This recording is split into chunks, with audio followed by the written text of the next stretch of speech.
Quiet, numbskulls, I'm broadcasting.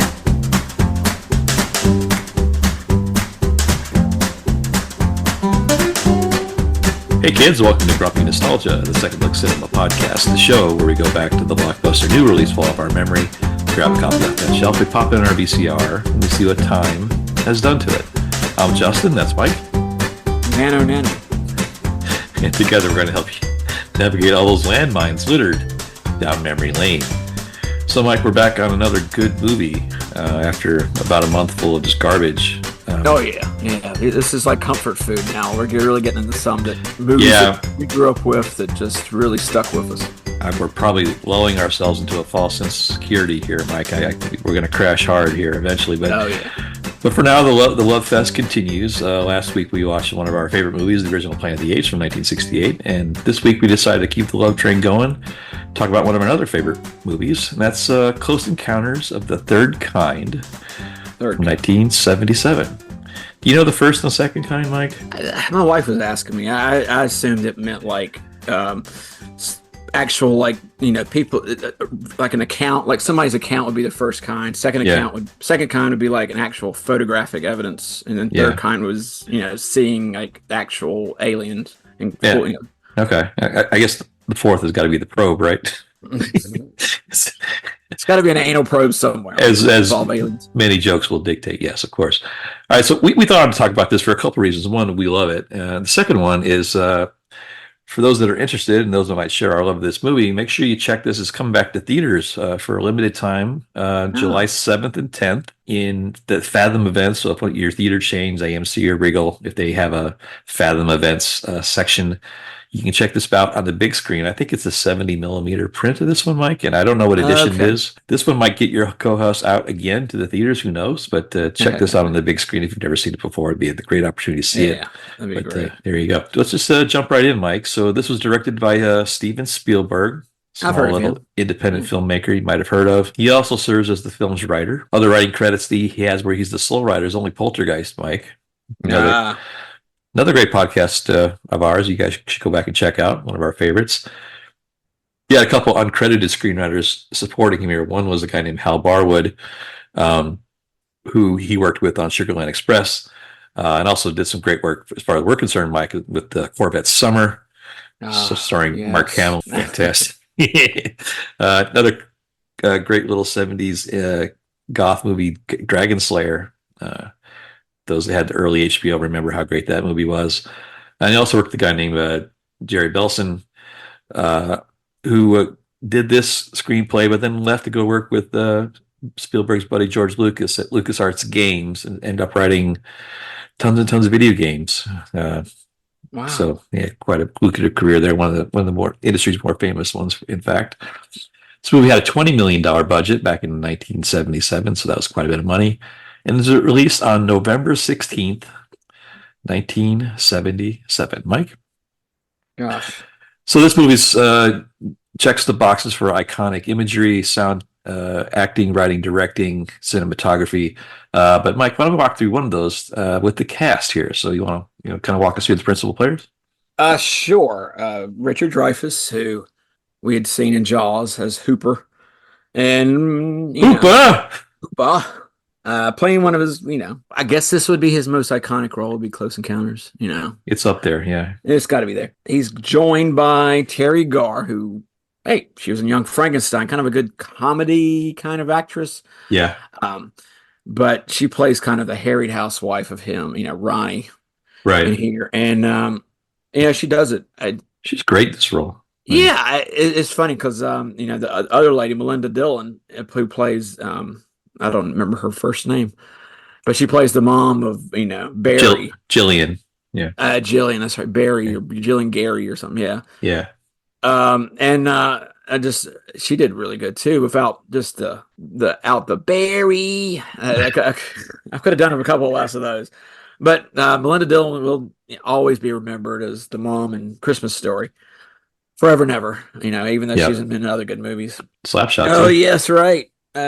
Let's see. And Bob Balaban, who is the cartographer / French interpreter in this movie. He almost looks like Hooper. Most people know him from being in 2010 or being the NBC executive in Seinfeld, and I think Phoebe's dad in Yeah, Friends. he played Phoebe's dad, and Terry Garr Terry played Garr Phoebe's was the mom. mom, which I always kind of picture that as kind of being a conspiracy thing, where at the end of Close Encounters, he goes to tell his Roy's Yeah. wife that, hey, your husband went up into space. You want to get married? The timing works perfectly. That's how Phoebe could have been conceived, and her sister. Yeah, and it makes sense. They're both from almost outer space. film theory, love it. Yeah, and Francois Truffaut, Yeah. French directors in this movie. Only movie I can think of that he actually acted in, because he's known for doing a lot of weird, kind of introspective French movies. Avant-garde. Yeah. Avant-garde, Yeah. that kind of thing. Who am I leaving out, Justin? Anybody you can think of? You Carl got Weathers has a blink and you'll miss it kind of role. Yeah. Depending on what version you see, the director's version I watched on Amazon was extended. It's got a big long scene with him, and then Was it? Okay, yeah, I just saw the normal cut of it. And our friend Lance Henriksen, Lance Mike, is George. yeah. His name is said one time in the movie, but luckily it's in the credits. Yeah, he does a lot of staring and a lot of staring, a lot of looking, a lot of intense staring. Yeah, most of this film was just actors looking at something Steven Spielberg told them to imagine, which is even better when you think about it. This is the quintessential Spielberg actors looking at things movie. Yeah, he's always known for having people kind of staring off into things. This one was wow. Yeah, but I mean, it worked. The eye lines are always right, and the emotion's always there. There's the really good acting.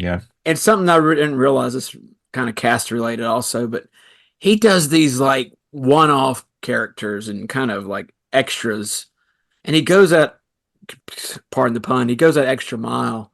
Yeah, and almost gives these people personality as opposed to being just kind of a wooden NPC. Yeah, they have it's almost like they're method acting in a way, but these side characters almost are as interesting sometimes as the main characters, and you know who they are just by just a couple of lines. It's always amazing me. Spielberg is so good at that, and I was thinking about that watching this movie especially. It's just really good at just even like, instead of having people say rhubarb and stuff in the background, they actually, you like they seem to be actually interacting and amazed at what they're looking at, as opposed to just kind of being there on set. Yeah, you could pick like a half dozen scenes where the actors extras that just look at the screen and this camera's on them for 2 to 3 seconds. Yeah, but you know everything about them. It's weird, like the traffic cop guy. The Indiana cop looking into the twilight when he sees the ship go, or the guy with the beard with the pipe that comes out, who happened to be that's the guy that named the Zoltan system, right? I think that's his name. Oh, yeah, Zoltan. That's the actual scientist that did that. But there's 5 or 6 like characters that just stand out in this movie that don't say a word. Yeah. They just look at the screen, and you know exactly what they're trying to convey. They'll just have a smile. They're doing that look off into space, and you're like, okay, that guy can. You can almost grab their motivation just by looking at them. But Spielberg has a way of like ripping that out of people. So every movie he does, almost you can make an example of that. So you got it. Yeah. All right. So that's. Thank you, Mike. That's a good take on the cast. One kid we didn't talk about was the main child here, Barry. Ripley. Ripley. His name was Cary Guffey, and he was so well received and so good an actor. They called him One Take Cary, Mike. He got all his takes usually in one shot. He's a good actor, good kid, and he was so impressive that Stanley Kubrick wanted to put him in The Shining. Wow. Based on, he came on set because he was Spielberg's buddy for a while, and cast him, but he couldn't make it work. So he went out and cast Danny Lloyd instead, and that rest is history. You're scared room 237, ain't you? The visual effects, of course, are unparalleled here, even for the time.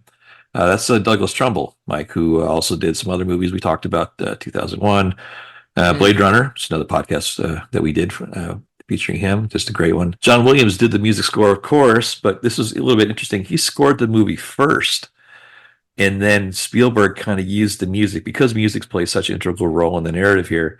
He actually matched up some of the scenes, the score that Williams provided him, tried it out in the editing room to just get that cohesiveness there. So for the first time, Williams actually scored a movie before he actually saw the print. which I thought was kind of cool. The editing process was quite difficult. That's why there's so many additions to this movie. He really struggled editing the last 35 minutes. This is his first collaboration with Michael Kahn, who's been ever since his longtime collaborator for the last 40 years, working on nearly every film together. His editor, Michael Kahn's, of course, got 8 Oscar nominations. He's got 3 wins, so he's one of the more legendary editors in Hollywood. This is the first attempt at CGI. They have some very primitive computer-generated special effects they tried here, but the cast and crew and the effects team decided they just did not look good enough to put on film. But they attempted some of the first CGI here, never made it to screen. Right. So they just did what, stop motion? Yeah. A lot of this are miniatures and mats and things like that, but traditional practical effects. Richard Dreyfuss first heard about this script when he was shooting Jaws with Spielberg, and really pushed hard to play Roy Leary in this movie. Really wanted this to the point where he's almost a pest. Spielberg was best friends with Lucas during the time. Yeah, Star Wars also came out this year. Mike, you may have heard of it. They were pretty hot property in Hollywood, but they weren't legendary like they were now. And Lucas, always had a little bit of imposter syndrome, and he felt that given the shoot and the studio's response to Star Wars, he was a little nervous about how it would turn out. So I forgot all about Dreyfuss being in American Graffiti with Lucas. Yeah. That little click there. So Lucas and Spielberg made a bet with each other. They would take 2% of each other's movies take. So to this day, they still have that bet. So whatever, Lucas did it to cover his tail, but he ended up, history told us that he came out on the good end of that. Yeah. But these two guys collaborated just to cover their costs at a safety net for Lucas more than anything. But to this day, Lucas gets 2% of Star Wars based on this little gentleman's agreement they had back in 77, which I thought was cool. The iconic look of this film, the cinematography is beyond measure. It had 11 cinematographers on the crew, Mike. They shot in both 35 millimeter and 70 millimeter. Most of the special effects were shot in 70 millimeter and then kind of imprinted and grafted, composited into the screen. Never been done before. So, $20 million, you say? $20 million. It's still amazing to me they could do this. Yeah, I know that's a lot of money back in '77, but still, it sounds like it would be even more inflated nowadays. I don't think the level of excess in today's Hollywood existed then. They were probably much more efficient, and just the studios had a bigger say back then, and they tightened their belts, so they had to get creative, and that's why those movies are generally pretty good. And there's an Easter egg I didn't confirm on my first watch here after I heard about it, and I couldn't find it, but I've been told that Jerry Garcia is an extra in the India scene. You can see him in the background. I'm gonna have to go back and watch it again, see if I can spot him. Is it like Joe Walsh? What movie was that? That Joe Walsh was an extra in. It's like a blink and you missed it kind of thing. It's funny. Blues Brothers. Yeah. It's just like well, why? Yeah. Garcia. The majority of the film set in Muncie, Indiana, in the homeland, the heartland of the U.S., which again one of its selling points to me because it's not too far away from where I grew up. Mobile, Alabama, doubled for Muncie. Shot in Alabama for the most. That's the home of Jim Davis, creator of Garfield. Look at that! There's a nice and boy. Then the Garfield strip started like right after this, so this was Muncie was big back in 77, 78. Gotta love Muncie. The film's final set piece at the end there, shot in Devil's Tower, which is an actual national landmark. It's in the middle of Wyoming, and the tourism, needless to say, Mike, for this monument, I see you have a little bit on your camera there, has gone up pretty much every year since this movie came out. Most fans have made pilgrimages to Devil's Tower in Wyoming, and it's been. Oh yeah, you can crawl up the rocks just like Larry Butler and get gassed. No, but they it's funny because they really lean into it there, and I went there with my kids a couple of years ago, and there's a couple of stores right at the base of it that are off national park property that, oh my gosh, they had they had a museum to this movie there. Like they had some of the props and and they had oh my gosh, I don't know if you got these when you were a kid, but they had the stickers that came with the gum, the clothes encounters made by Tops. Oh yeah. Oh, I wish I had film those. cards. They had full boxes of these things from 78. Oh wow. Oh, I wanted to buy some, but they were not for sale, unfortunately. But yeah, they even had on the national park property, they had a statue of an alien you could take your picture in front of and have the Devil's Tower right behind you. It was really cool. Wow.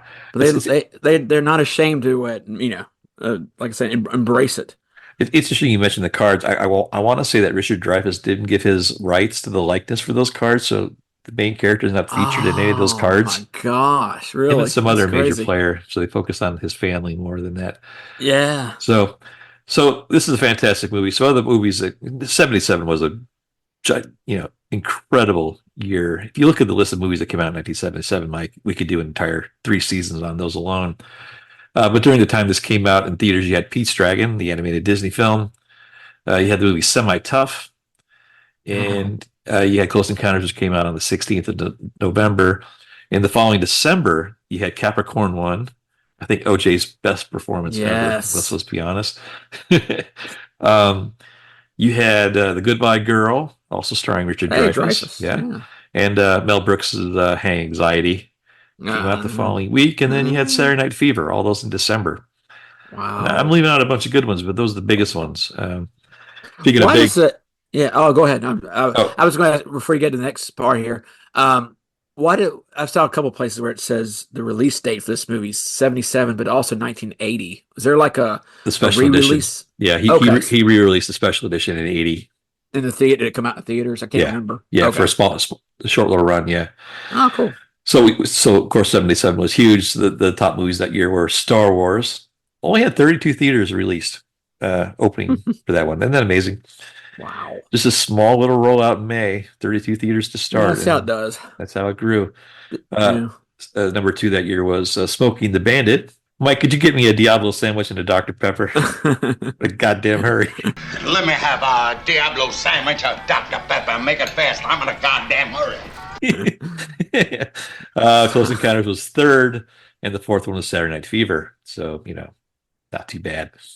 Best Picture that year was Annie Hall. This film was not nominated for Best Picture. He did get 9 Oscar nominations, but Best Picture was not one of them. We'll get to that here at the end. Some other things going on in 1977. So this came out during the Christmas season, and the big items on Santa's wish list that year were the Atari 2600, Mike. Everybody wanted one of those, including yours truly. Star Wars toys really took over that Christmas to the point where Ohio company Kenner could not keep up with the projected demand, and they did one of the ultimate bailouts in history. They offered kids a early bird coupon that Santa could put under the tree for them, promising that when they made enough toys, they would be guaranteed to get them, which is funny. And they sent a little diorama set that had little holders and pictures of the folks. I have a remake of that. You and I got that at a toy show. Oh, is that what that was? Okay. Yeah, I still have it. Yeah. Okay. But I just need to get the figures now. And you put your little toys in there, Justin. Yeah. So disco dancing was the big rage. That was all the rage. We were all doing disco dancing. This is the year that Pink Floyd infamously did the pig balloon stunt, where they, as a publicity stunt, they got a huge helium-filled balloon with a pig tied to a power tower, and it got loose and hovered over Heathrow Airport, canceling hundreds of flights, getting him in some serious trouble. Pink Floyd rebels. The first Apple computer also came out this year, Mike, for $1,289, which is the equivalent in today's economy of $5,600. Which that kind of money back in that day, you could buy 3 Toyota Corollas with.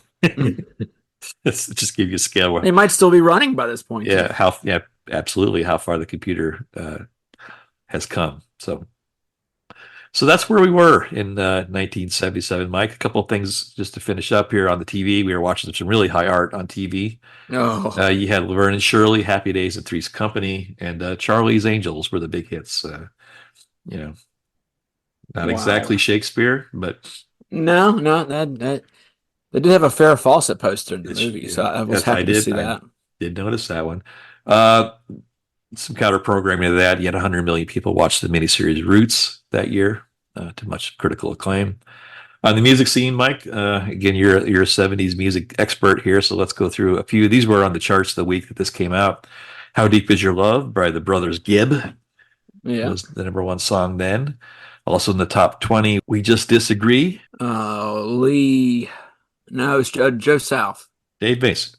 Dave Mason. Oh, Mike, there ain't no good times. There ain't no bad times. yeah. There's just There's you only and me. uh, Come Sail Away by Styx, band from my hometown. Fantastic. It's So Easy by Linda Ronstadt. And then Heaven on the Seventh Floor. You remember that one, Mike? I kind of do. By Paul Nicholas. You had probably one of the most punchable faces you've ever seen in your life. Really? Just to refresh my memory, I watched this video on YouTube, and it's him, performing live, quote unquote, live on TV with to a dance track. And what's interesting about this one, Mike, and I encourage you to check it out, is he's performing in a captive audience, but a bunch of people that probably don't know who he is or what he's there for. And he's really animated, and he's clapping his hands, and he's forcing the crowd to. But it looks like a Knights of Columbus crowd, like they have no idea who he is. It's just I love those. Just painfully awkward. So it's awful. I've never heard of that guy. Yeah, Paul Nicholas. Check out the YouTube videos if you dare. Yeah. All right. So speaking of checking things out, we probably covered enough backstory, Mike. Why don't you think we should probably just jump in the movie? What do you think? Sure. Let's go. All right. If you would, Mike, please play the tones.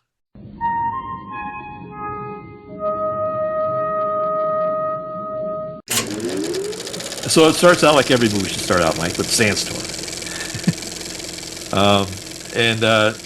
It's this research crew led by Mr. Lacombe, played by Francois Truffaut. And they've got their safari gear on. They're looking cool. And they come up this desert, and they see these like Hellcats. Bunch of airplanes circa 1945 in the middle of the desert. And they do this little exposition, and the team understands that this was from a missing flight in a mission from 1945, right after the Japan from the war, and they've been missing for 30 years, and they showed up in the middle of the desert. And it's really starts this look macabre type mystery type thing that just leaves you like, what's going on here? And then it cuts to I want to call this one of my top 5 favorite scenes of all time. You're in the air traffic controller's room, I think in Indianapolis, Mike, and they're looking at very primitive equipment back then, but they're looking at their radar, and they actually hire, I think it's real air traffic controllers played this. They weren't actors. They were actually they gave them a scenario, and they were supposed to read off what they would typically do, what protocols, and they did it perfectly.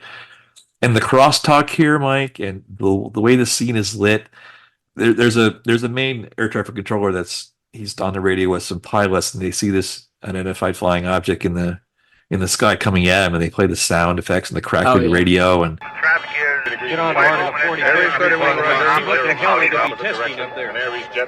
and there's crosstalk, and they're all talking at the same time, and it's just that scene just imprints what this movie's going to be so well. That's the exposition for you. It's just no one's quite sure what's going on, but there's something weird going on.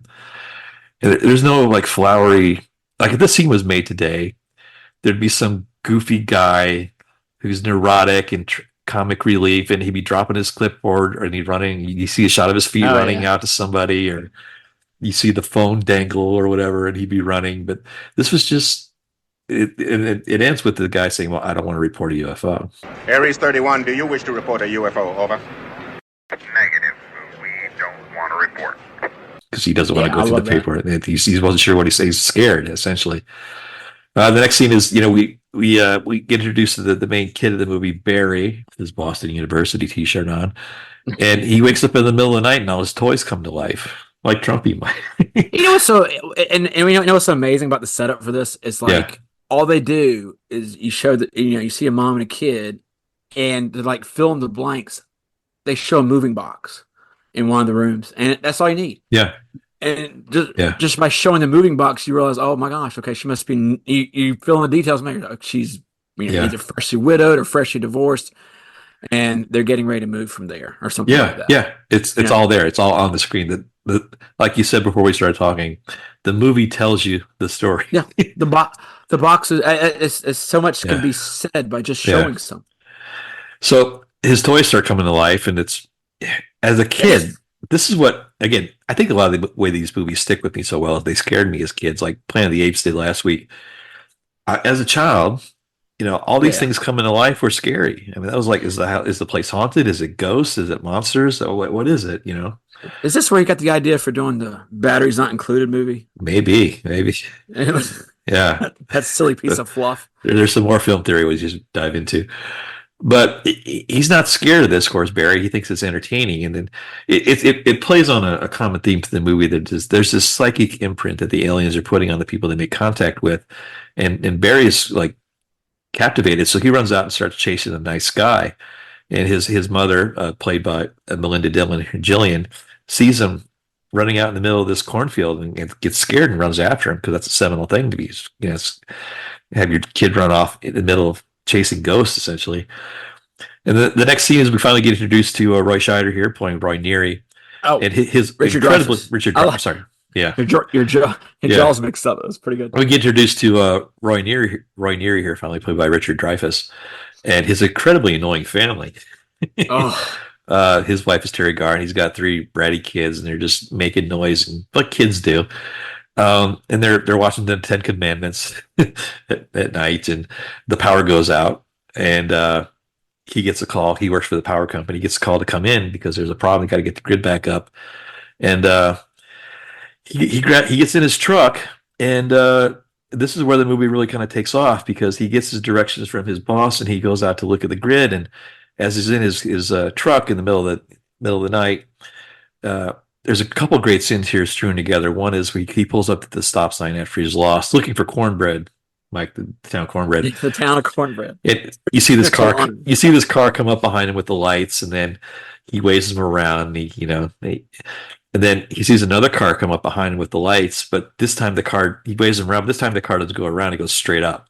And I think that's it's just incredible, clever, brilliant scene that he doesn't even know what's happening at this point until the lights come on, and then he has his first encounter where he kind of looks into a low-flying small UFO flies over his truck, and these UV lights kind of burn his face and start shaking the mailboxes and everything, and he's just he turns on the radio and flips the car around, and he's just all freaked out. Creates a zero gravity type thing for him, and of course, like everybody else, he can't believe what he's just seen. And he sees the actual little ship kind of fly away, and he speeds off in his truck. And as he's doing that, he almost hits Barry, right? And it's where he kind of peels out and slides into the road. And he meets Jillian here, and they say hello, whatever, and they just try to understand what happened. And then it kind of cuts away from that, Midwest thing, and goes back to India, where this whole research team we see at the beginning of the movie, led by Oclone, they go to India, and they walk into the middle. This is apparently after a sighting in India, and there's thousands of Indian sitting chanting these 5 tones, these verbal tones that apparently the noise that came from the sky, and they asked where the sounds came from, and all the thousands of people just point up. You get that, Yeah. It's just you don't see anything from the bottom of the frame of the screen. All of a sudden, you see their hands and his fingers. Just like really cool that way that he shot that. Right. So depending what version of the movie you see, they cut to this research center where Lacombe is giving this presentation to a bunch of scientists, government people, you were assuming, and he thinks that these 5 tones mean something, and he converts the chants into these odd audio tones that are, I think they're called the Zoltan Kodaly method. It's like it's a way to teach music to the deaf. You can assign what particular tones mean, and he's converted these human chants to this audible tone, these 5 tones that everybody's heard of now, and he plays that tone back to the researchers, and they all start clapping, and they think, and they don't tell you what's going on here. That's what I love about it. Is, who are these people? What are they doing? What does all this mean? What shady government organizations? And it frustrated me as a kid, but as an adult watching, it's like it's intentional. It's the whole point of this story is no one's really sure what's going on, and they deliberately keep these kind of plot points vague and don't tell you what it is, because you follow that journey with everybody that's seeing it for the first time. You don't know what's going on. What the hell is going on around here? But they play these tones, and they kind of rebroadcast it into the sky, thinking it might be some sort of basic kind of tonal vocabulary or some sort of language. And then it ends up it pings back these numbers. And Bob Balaban, who's one of the the interpreter for Lacombe, he has some history as being a cartographer, and he recognizes that first number as a longitude. And they break down the numbers, and they look on a globe, and they find out that their coordinates for this place in middle of Wyoming. And they don't tell you why or what it means, but again, that just goes to the next scene. So meanwhile, we cut back to Roy, who got fired because he never went back to work from that experience, and he's had some serious PTSD, and he's having, he's not down on his luck, Mike, and he starts seeing these images, as does Jillian, of some sort of like mountainous figure, but he can't quite put his finger on it. Again, the audience doesn't know why he keeps seeing these images. He's forming about mashed potatoes and shaving cream and a pillow. Yeah, and 99 out of 100 people watching this had no idea what Devil's Tower was at the time. No, that's right. Yeah, which is great. And so, but he keeps seeing this image, but it means something, but don't know what it is. But again, it's just fantastic. So after he does this stunt where he starts sculpting that image, the shaving cream doesn't cut anymore, so he literally tears up all his landscaping and starts building this giant model in the middle of his kitchen. You'll never eat mashed potatoes the same again. I know I don't. Exactly.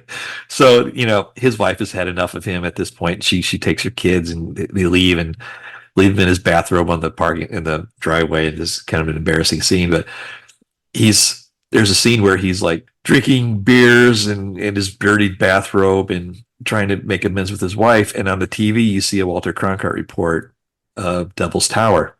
And it turns out the government, in order to get people out of there, had put up a false kind of ruse to get people to evacuate. They said false flag. But there's this. They said there's been a nerve gas disaster, and they've had to evacuate the towns.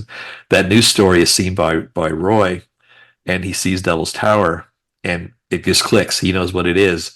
And Jillian concurrently sees it here.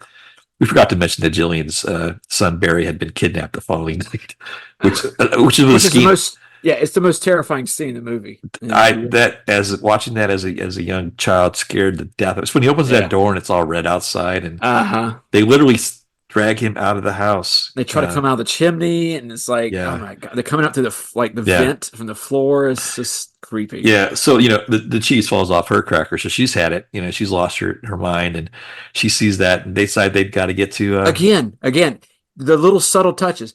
She's in a hotel room. You can obviously tell when she sees the report. She's in a hotel room, and you look through a window, and it's a neon cactus. So you immediately assume, okay, she's not in Indiana anymore. She's had to flee her state and go to a random hotel out in the desert. I just thought that was, again, just this little visual touch. It's amazing. Right. So they both make that kind of psychic connection, and he gets a rental car and he drives to Wyoming and finds out that there's at this main town, they're selling gas masks and busing people out, and the government's already there getting people, getting them out of town and evacuating. And he sees Jillian in the crowd, and they get together and they're reunited, and they jump in the station wagon, and he knows that this drive to get to this destination won't stop. And so they go cross country in the station wagon. And there's several dead cows and things that are littered strewn through the landscape to scare people off, and you think they're going to make it. Yeah. You know what that scene was missing when the station wagon's going through the field? A Van Halen song. Something about the wind, Mike. Yeah, something about the wind. Respect the wind. Yeah, but they end up getting detained. The government's there, and they get put to the detention center against their will, of course, and much to his surprise, when he gets taken to an interrogation room and he meets Lacombe, which he's never met before. But Lacombe starts asking him some very specific personal questions about what he's been going through. And again, they peel a few layers away. Yeah. See, he finally gets introduced that there's something going on here, but they don't tell enough. And they start asking questions about the ringing in his ears and the psychological effects of seeing this, and the image that he has to see, he's been seeing in his mind, and it's some psychic, connection to want to beat this place. And he asks if he has had a close encounter, which is the first time they use that phrase in the movie. And that you can see his jaw drops, and that's where the penny drops in the film. He realized that he's not alone. There is in fact something going on. Before he gets a chance to find anything the government, try to whisk them off in a plane, in a helicopter rather. And the helicopter is full of a bunch of people that made this journey as well. Most of them elderly folks that saw this thing in Indiana. And they don't want to leave. They trust the government. They don't think they don't think they're getting lied to. But Roy and Julian jump off the chopper and they make a break for it. And what I like here is that Lacombe sees them escape and he just lets them go because he wants. Yeah, he has kind of a wry smile on his face. He's secretly pulling for them because he's jealous because these people, like, as he says so eloquently in the film, they're not trespassing. They were invited. They were invited. That line kind of sums up the whole thing. And the final set piece is the end scene here is, you can't get much better than the last 30 minutes of this film. But it turns out on the backside of Devil's Tower, they built this kind of runway. And there's a long tarmac that goes into the horizon, and they got this center set up to initiate contact. And there's so much good about the scene, Mike. We're going to have a real hard time trying to narrow it down to an hour podcast, but it was such a clever, ingenious, original way to deal with aliens that had never been done before. They weren't little green men. They weren't blowing up cities. They were. It was a scientific approach. It was it was curiosity. It was wonderment. It was all that stuff, and it's really done mostly through music, which I think was just The last 30 minutes of the movie are essentially an overture. It's a symphony of music and lights, and the aliens use music as a vocabulary. They have like on the ground, they have a guy playing the keyboard that plays the tones, and when the mothership finally lands, or when they make contact, they talk to each other through this music and all these colors, and it's just fantastic. The team gets all the information, they collect all the data, and they leave, and they think that that's it. Then the giant mothership shows up, and Roy finally makes his way over the valley, climbs over the cliff, and goes down there to the main hallway. And the ship lands, and it opens up, and the ramp, and you see a bunch of people come out, including the pilots and everybody that's essentially disappeared over the last 30 years are sent back. Bermuda Triangle. Yeah, all those people that have gone missing. They've actually got a little video checklist. They're marking everybody that has shown up, like they knew they were coming. Yeah. So, again, which is interesting because it implies that they've been working on this for so long. Again, nothing that's entered in the film. You just know it through how they do it. And Barry comes back, of course, so that puts Jillian right. And Roy makes his way down to Lacombe, and he's looking, and then of course that's when the money shot is, Mike, when the aliens come out. The aliens were actually I think they were 12-year-old girls. They wanted little girls because they moved more fluidly. They wanted like little ballerinas to move around. Interesting. To see that the zeitgeist of the alien really fully formed and come into play, and everything's kind of backlit and kind of overexposed, so you don't really get a good look at them. Yeah, it's well done. Everything's smoky, so you can't really see, zippers or seams or obvious thing. It's really well lit. It looked like Zapruder film, but it looked real. It gave it a level of authenticity that was just fantastic. What's interesting is that as Roy's looking at all that, rather than take the 12 astronauts they've been training to go with them, they come in and grab Roy and lead him, kind of like Jesus. He's like, they're fawning over him, and they lead him up into the ship, and he gets on, and then it just kind of shiftless up into space, and you get that rousing Williams score, and John Williams score, and that's the end. And he ends up leaving his wife and kids. So long, suckers. I know. No one ever talks about that. It's like, wait a minute. Okay. As the credits roll, you just continue to see the mothership, making its way back into space, and it's just wow, just wow. Yeah. So how wow? Let's talk about awards and accolades. So it had a $1.7 million opening. Again, you got to remember this. They didn't have 3,500 theaters when these things opened, so that was a very good opening, given the size and scale of it. Ended up doing $135 million domestically in the States. And that's the equivalent in today's economy of about $712 million, Mike. So that's not bad. That's buku. Worldwide had a $307 million take, which, again, in today's adjusted for inflation, that's 1.6 billion with a B dollars. Big movie, right? Big. Big Should have had a sequel, right? It should have been a sequel where Roy comes back and yeah, he that's what hasn't aged the day. And that's what I love about you, Mike. That's my next point. There's no remakes. There's been no reimaginings. There's never been any talk of it. Spielberg tried to do one, but he ended up doing some other movies instead. He could never get this one off the ground. And in today's Hollywood, the fact that this hasn't been remade is a bit of an anomaly. But I'm perfectly happy with it. It got nine Oscar nominations. Best Picture was not one of them, as we mentioned. Spielberg was nominated for writer and director. But his film wasn't. He did not win. It won an Oscar for visual effects, sound, of course, which was well deserved. Richard Dreyfuss won an Oscar that year, but not for this one. He won it for Goodbye Girl. That's right. Won a special award for cinematography as well. But most of the technical awards and things like that got won by Star Wars, of course. So right. I guess Annie Hall won all the big ones too. Annie Hall won all the arty ones, and then all the technical stuff went to Star Wars. But interesting side note here: Spielberg is making a new UFO movie.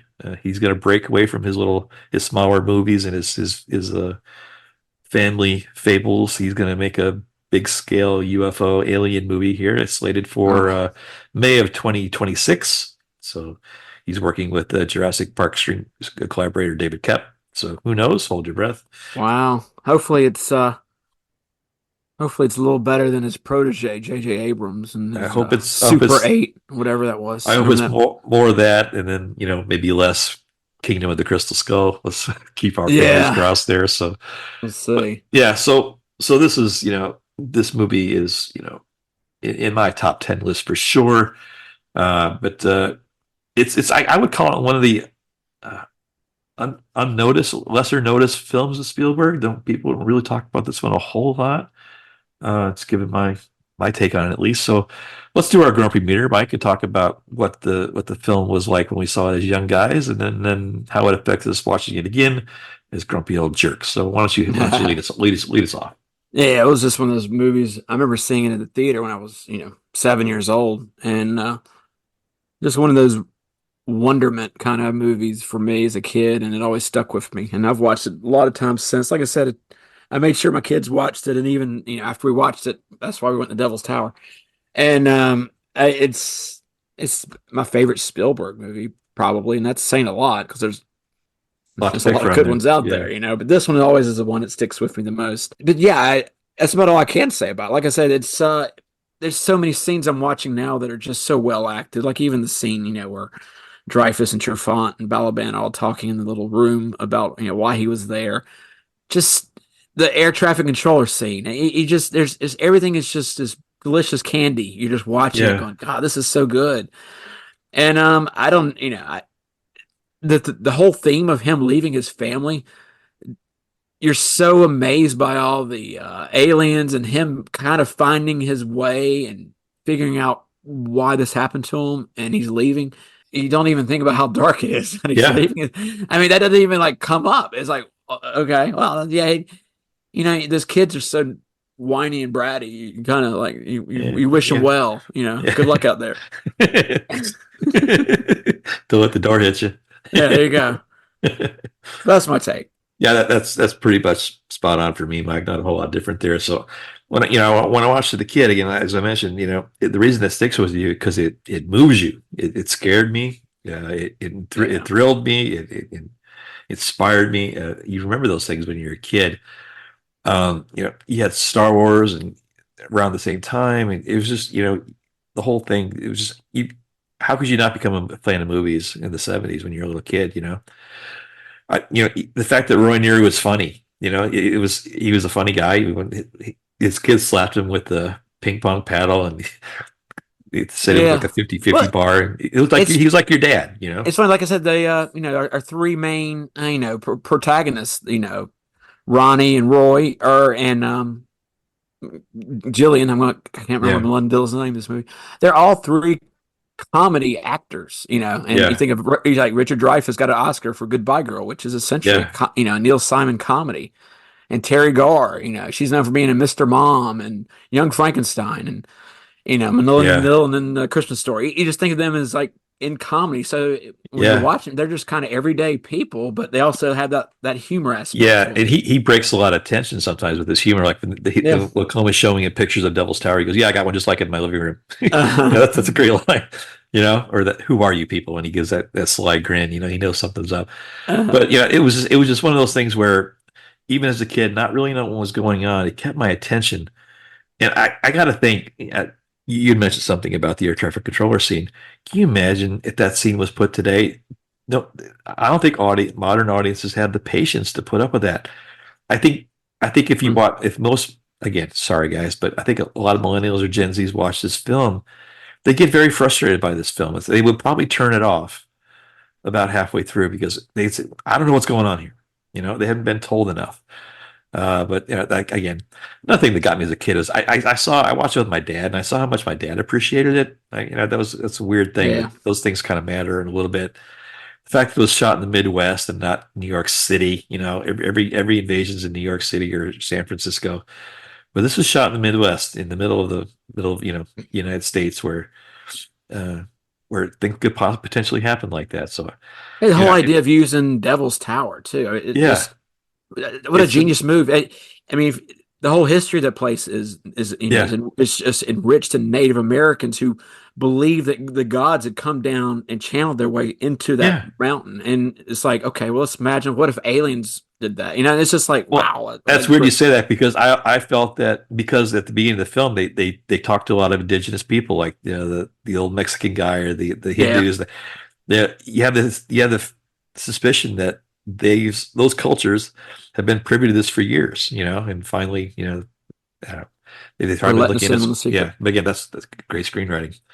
So watching it again, I just revisited all that and just realized how inspiring it was. And I really appreciate the music, and it's a unique take on aliens, and just there's the theme of like hope over cynicism and all that stuff. Even with our grumpy attitudes and things like that, our personas, Mike, this movie just makes you feel good. It's sappy, but I have no apologies about just loving this movie. So there you go. So good stuff, guys. Check it out. If you haven't seen this movie, guys, go check it out immediately. So one of the things we liked about this movie, Mike, was that it was an interesting take on UFOs and aliens and all that. And that trope's been rich for Hollywood for years and years and years. Just about 1 out of every 5 movies has something to do with an alien or a UFO or something like that. So we thought for this week's installment of You Just Made the List, Pal, we take a look at the sci-fi trope of alien invasions and UFOs and little green men and talk about our favorites. So, Mike, why don't you go through and give us a list of your top 3 and say, keep a handful of, honorable mentions if you want, but let's talk about our favorite alien, UFO, Earth invasion movies. You're up first. All right. I would be remiss to our podcast if I didn't include Predator. Get to the chopper! Or the Predator franchise in this discussion because we've already done Predator 2 and Predator. What a neat idea to actually have an alien coming to our planet to hunt us like we hunt deer or animals, for sport. Yeah. And just fantastic to have the alien kind of be this, mysterious cloak creature that has no intention on colonizing us or taking over. He just wants to collect some skulls. The next time I have to come in here, I'm cracking skulls. Yeah, not there to study. No, there's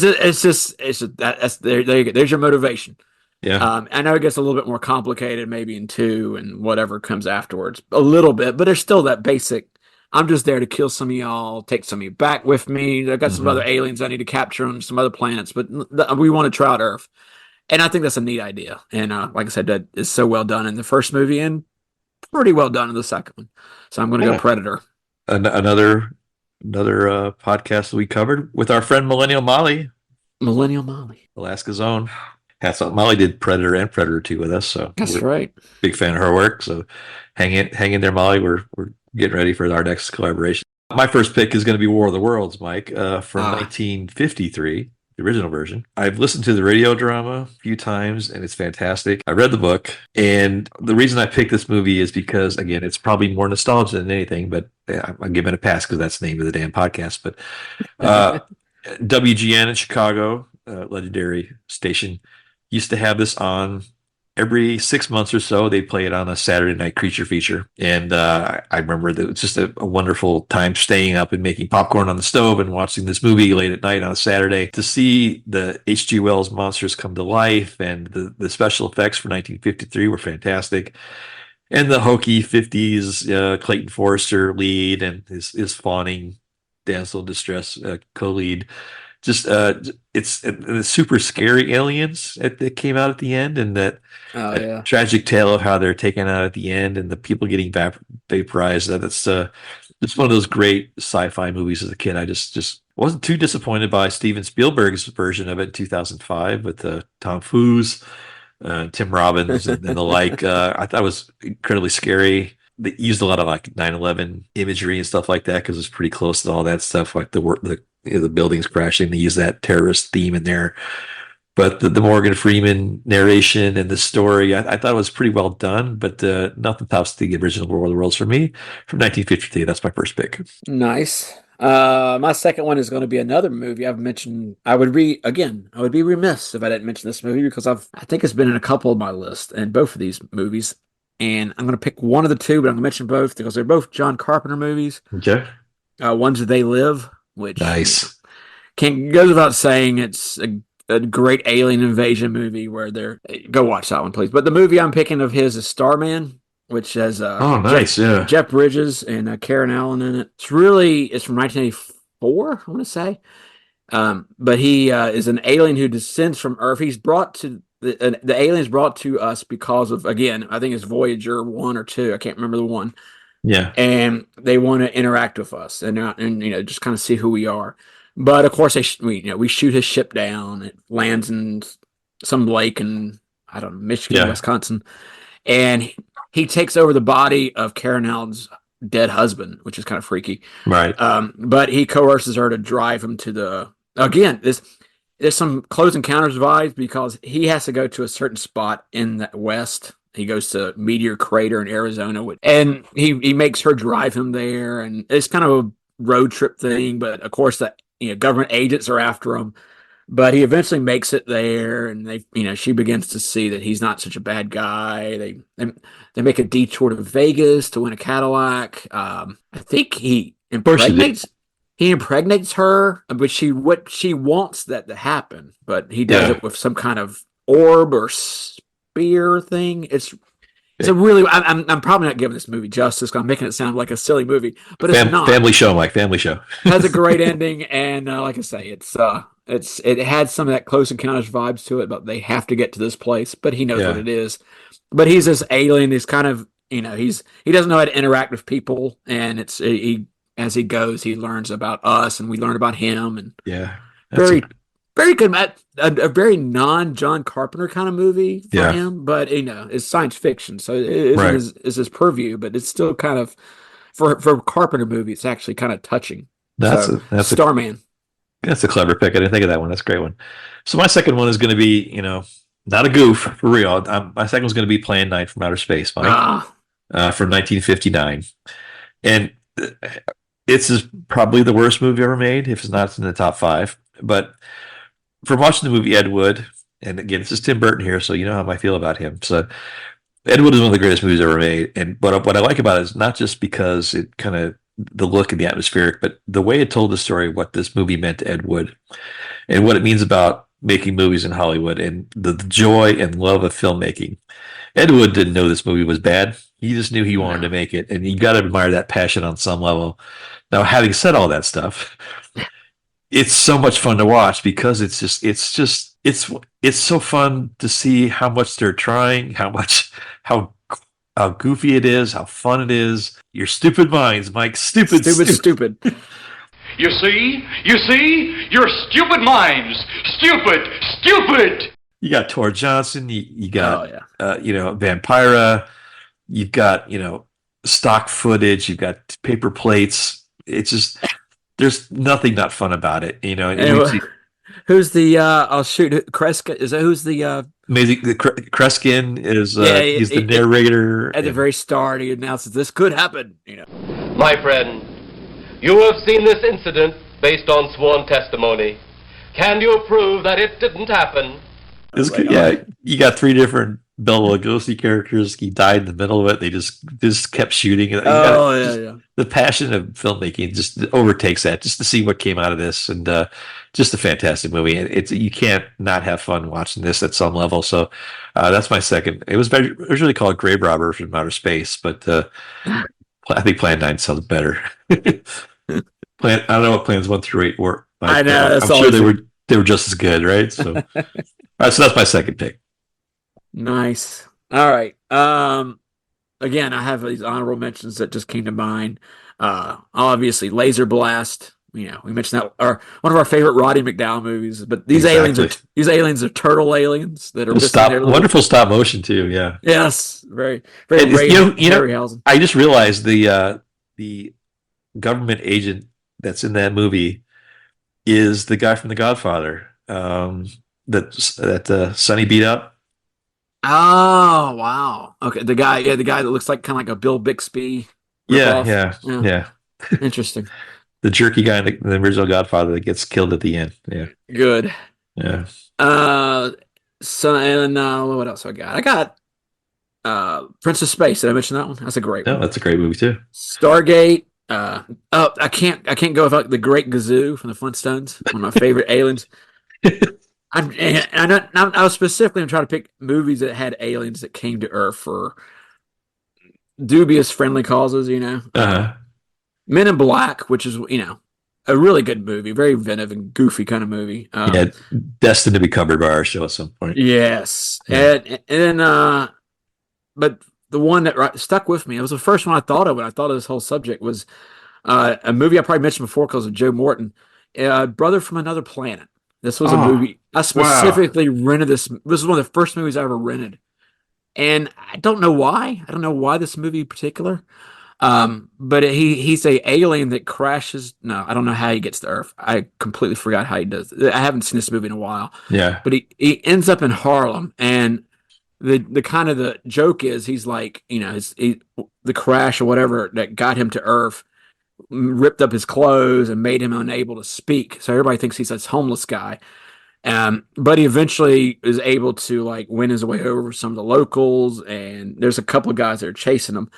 But it's another one of those movies, kind of like Starman, where he interacts with us, we interact with him, and I don't remember if we ever really figure out what his intentions were and why he was here. It's just kind of one of those it's kind of just like a nice little piece of cultural history, because you get to see him interact with Harlem residents and average New Yorkers. It's kind of funny just the way it's done, and I think John Sayles is the director. I can't remember, but it's really an interesting movie. So that would be my like I said, that was the first one that came to mind. I have to rewatch it because it's been a while since I've seen it, but it's called Brother from Another Planet. That's a great pick. Yeah, that's a great movie. So I'm going to bring it home with a little more conventional pick, Mike. My third, probably one of my favorite movies, is Alien from the original from 1979. I think it degenerates more into a horror movie, but because it's one of the most horrifying movies I think I've ever seen. But there's what I really appreciate about this movie. It's one of those things that it's not so much an alien invasion, but it kind of is. It gets into the ship it's not supposed to be on. The fact that this movie is so atmospheric, and I think it defines what that term means in film. The cast here was real. They were adults. They weren't caricatures of other people. They all had their unique personalities. You cared if they lived or died, including the android that you don't know is on the ship, but and the cat. Yeah, the cat. Yeah, like Tom Skerritt is amazing in this role because he's like, you kind of look like my dad, but he was like your dad. He was just a guy that had a job to do, and when he was talking to the mothership, and they treated this thing like it was like an industrial job, like they're miners and they weren't superheroes. They weren't anything other than that. But when this alien gets on the ship, they react like real people would react. They're generally horrified all the time. They're not superheroes. They all get picked off, of course, one by one.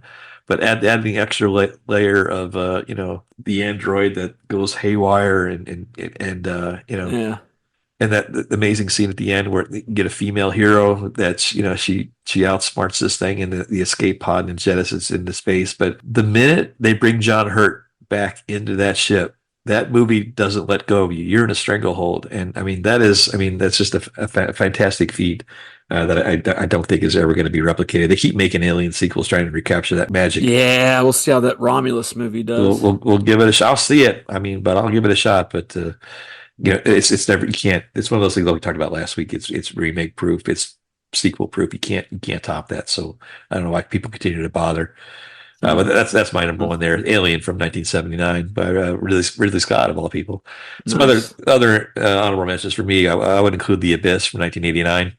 Oh yeah, I forget those are aliens. A great movie. I think he's re-releasing that some sort of special edition remastered thing. That's why we couldn't find any copies to review. About a month ago, when we tried to review this film. Damn you, Cameron. Interesting tie into that. When Cameron saw this movie, he quit his construction job to get into filmmaking. So he saw Close Encounters. So really, okay. Yeah, started that career. I also had They Live on there as my list. District 9, I thought was a clever movie. 2009, a documentary style feature. Again, very realistic looking, but that turned into a neat little story there. So it gets a lot of grief, but I actually kind of like the movie Contact from 1997. Yeah. I read that book. Zemeckis kind of thinned out the novel a little bit because he had to. It was a huge novel. But the performances were pretty good. I really liked the scientific element of how that would probably work. And, it was an interesting story, and I liked it a lot. Plus, it had Jake Busey in it, so nothing's really bad with Jake Busey in it. So. But the main thing about all these movies, I think for most of us, is these aren't amusement park rides. These are real movies. These are films that really have something to them. They're just a lot of fun to explore later in life. So, well, Mike, we've gone very, very long. We're going to have to edit this into a special edition of our own. So, just want to remind people that if you like what you heard today, please feel free to follow us on any of the podcasting platforms you choose. We're on all of them. You can check out more information on our show on our Instagram page. That's at Grumpy Nostalgia. You can send us an email at nostalgiagrumps@gmail.com. And we even have a YouTube channel, guys. So if you're bored at work and you want to convince your boss you're busy at work on the screen, you could click on our YouTube channel. We're slowly but surely adding real video companion episodes, annotated episodes to our audio podcast. We have all the audios on there, of course, but we're getting some better content on there. So check us out, like, and subscribe. So, Mike, that's going to kind of wrap it up. Anything else you want to say before we get out of here today? Klaatu Barada Nick. There's the dead fly in my mashed potatoes, Mike. All right. So for Mike James, this is Justin, and we will see you again next time. You tell me where cornbread is? Turkey!